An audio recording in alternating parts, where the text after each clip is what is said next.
This is my friend Scott Thurston. Behind the Candelabra is director Steven Soderbergh's tart poisoned Valentine to Liberace and his lover Scott Thurston, who doubled as the entertainer's brocaded chauffeur. It's dark, it's funny, it's perfectly played.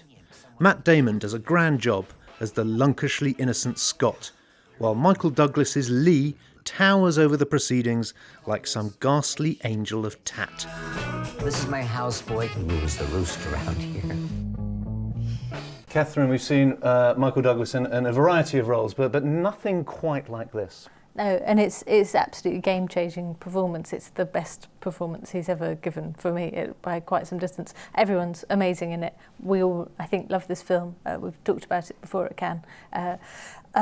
It's interesting, you know, it's getting this theatrical release here, whereas in America it was on HBO. And I, you know, people have been going on about how HBO, you know, has done this movie and that's very exciting and it's a Soderbergh film and it's one of Soderbergh's best films.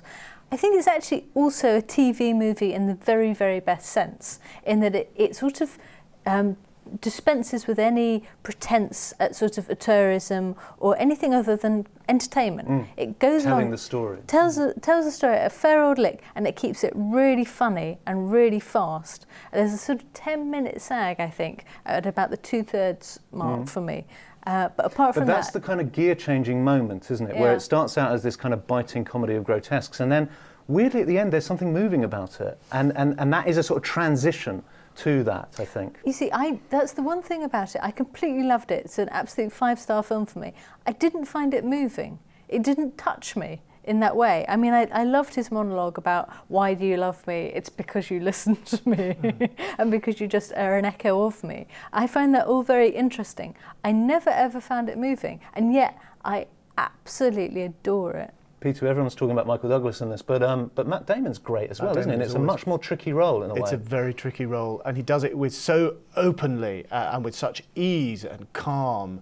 The idea of two straight actors playing two gay guys, I think I had a microsecond of concern about that on my way into the cinema, but then I just forgot about it entirely. I just thought they inhabited the roles with such technique and such mastery, and Soderbergh, you could almost feel how satisfied he is with every shot, with every sequence, with every edit. It's just done so well. It cracks along.